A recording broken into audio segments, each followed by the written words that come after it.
पश्चिम बंगाल के मतदाताओं ने 2021 के सियासी समीकरण को पूरी तरह पलट दिया।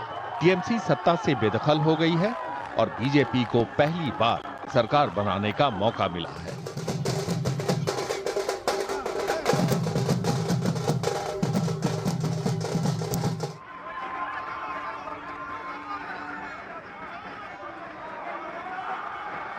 जिस नेता ने 2011 में दशकों पुराने गठबंधन से सत्ता छीनी, सरकार और सियासत को एक ही धुरी में समेटा, उस नेता की व्यवस्था को 2026 में मतदाताओं ने नकार दिया।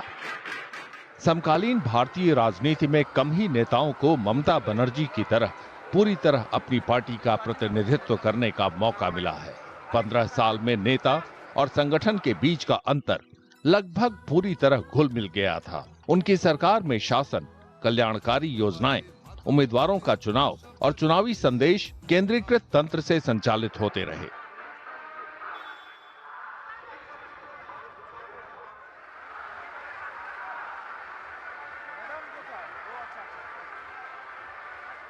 टीएमसी की हार उस सियासी सफर पर विराम है जो तब शुरू हुआ था जब ममता बनर्जी ने 34 साल पुराने वाम मोर्चा शासन को खत्म किया था।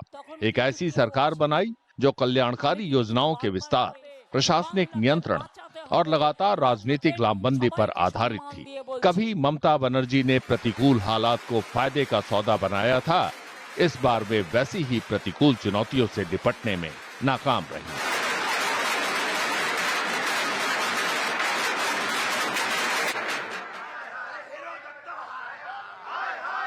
भ्रष्टाचार के आरोप, भर्ती घोटाले, प्रशासनिक कमजोरी और विपक्ष के बढ़ते दबाव ने पार्टी की चुनावी रणनीति को कमजोर कर दिया। टीएमसी ने आरोप लगाया कि चुनाव आयोग ने एसआईआर के जरिए लाखों वोटरों के नाम मतदाता सूची से हटा दिए। ये पार्टी की चुनावी संभावनाओं को नुकसान पहुंचाने के लिए किया गया। साफ है कि चुनाव के नतीजे टीएमसी के लिए बड़ा झटका है।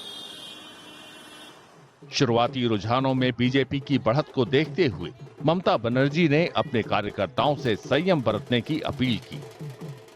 उन्होंने दावा किया कि मतगणना के दौर आगे बढ़ेंगे तो पार्टी को ही जीत मिलेगी।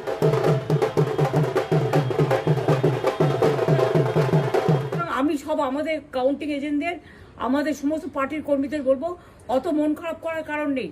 আমি বলেছিলাম সূর্যাস্তের পরে আপনারা জিতবেন। 3 রাউন্ড 4 রাউন্ড কাউন্ট হলেও এটা 14 রাউন্ড থেকে 18 রাউন্ড কাউন্ট হয়, তখন আপনারা জিতবেন। Wait and see, watch. আমরা সবাই আপনাদের সাথে আছি, আপনারা কেউ ভয় পাবেন না, নিশ্চিন্তে থাকুন, আমরা বাঘের বাচ্চার মতো লড়াই করে যাব। एक ऐसी पार्टी जिसकी एकजुटता लंबे समय से सत्ता के करीब रहने पर निर्भर रही, उसे अब सत्ता से बाहर होने पर नई रणनीति बनानी होगी। संरक्षण नेटवर्क, प्रशासनिक असर और केंद्रीकृत सत्ता ने संगठन को एकजुट रखा था। अब उसके कमजोर पड़ने के आसार हैं और ये छिपी हुई दरारों को उजागर करेगी। खतरा सिर्फ राजनीतिक पतन का ही नहीं बल्कि आंतरिक टूट का भी है। लिहाजा ममता बनर्जी के सामने पहली चुनौती अपनी और पार्टी की स्थिति को फिर से मजबूत करने की होगी। उनके सियासी सफर में नाकामियां शायद ही कभी अंत की वजह रही हों, इस बार भी यही उम्मीद है। लेकिन एक महत्वपूर्ण फर्क भी है, वे 15 साल सत्ता में रहने के बाद विपक्ष की भूमिका में लौट रही हैं। उनकी नई भूमिका पर अब लोगों की पैनी नजर रहेगी। राष्ट्रीय स्तर पर इस नतीजे के कई मतलब हैं। पश्चिम बंगाल में हार विपक्षी ढांचे को तात्कालिक रूप से कमजोर कर सकती है, जहां वो एक प्रमुख क्षेत्रीय आवाज थी। 2026 के फैसले की अहमियत साफ है। एक नेता जिसे कभी राज्य से अलग नहीं माना जाता था, वो अब एक नए चरण की दहलीज पर है। उनकी बुलंद मानी जाने वाली नेतृत्व क्षमता धूमिल हुई है।